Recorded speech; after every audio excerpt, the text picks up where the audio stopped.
خاصه، وممكن يا اقول لك على الله. ذوقي برضو، ماشي. ممكن نخلي الناس تفاجئنا. ماشي، انا بحب المفاجآت. واحنا هنجرب أنا هبص حاجات كتير. بص براحتك. احنا هنا في ده طبالي. في شقلبه. عايز اقول لك كمان في شقلبة. معلومه عن طبالي. ليه طبالي؟ ليه؟ تفتكر ليه؟ عشان concept. الطبليه بتاعت زمان دي. سلام عليك. طب برنس. والله العظيم قلبي حاسس. ده حقيقي. والله، لان عشان تجمع الطبليه بتاعت الناس. زمان اللي كنا بنجمع عليها، وانا حسيت ان الكونسبت جاي من هنا. ايوه، بس هنا بقى زودوا حته كمان، حته الشياكه، ان انت يبقى الحاجات بقى البرزنتيشن بتاعتها هنشوفها، والكلام مش عارف ازاي وكده، والحاجات الحلوه دي. لا انا متحمس بجد؟ والله العظيم طب متحمس يا قوي. عمرو، انا عندي سؤال شخصي جدا جدا جدا. اتفضل. في هري السوشيال ميديا، وانا قاصد أوكي. ان انا اقول هري السوشيال ميديا، وان انتوا بتوزعوا هدايا كتير قوي، انا ما شفتش اي حاجه من الحاجات دي، والمره الجايه هعمل فولو لكل اللي بتقولوا عليهم وهتابع. هخش ارصهم. بالظبط، وهعمل كل حاجه صح. ليه بقى ناس طلعت قالت ان الكلام ده يا جماعه مش حقيقي، وان مش عارف ايه، وما بيكسبوش حد، ودي كلها كذب ايه ده؟ طيب بص، السوشيال ميديا عامة انت ممكن تسمع فيها مثلا رأي عن موضوع ب100 طريقة صح.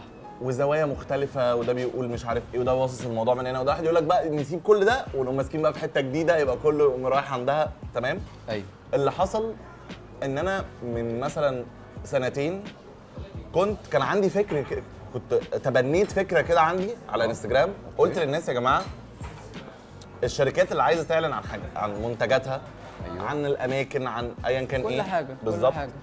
وبيعملوا اعلانات على بيلبوردز في الشوارع. تمام. انتوا بتصرفوا مبلغ قد كده، ايه رايكم تاخدوا المبلغ ده وتدوا الناس حاجه بيه؟ تحفه طبعا. وكده كده انتوا بتعملوا ماركتنج، فانتوا عايزين الناس تشوفكم بالظبط، والناس هو ده تحبكم الهدف. والناس تسمع عنكم.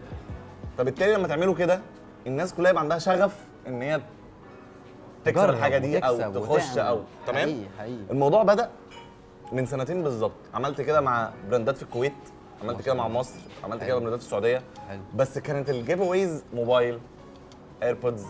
طب احنا ممكن نطلب حاجه عشان انا جوعت؟ انا بقول كده. لا صح.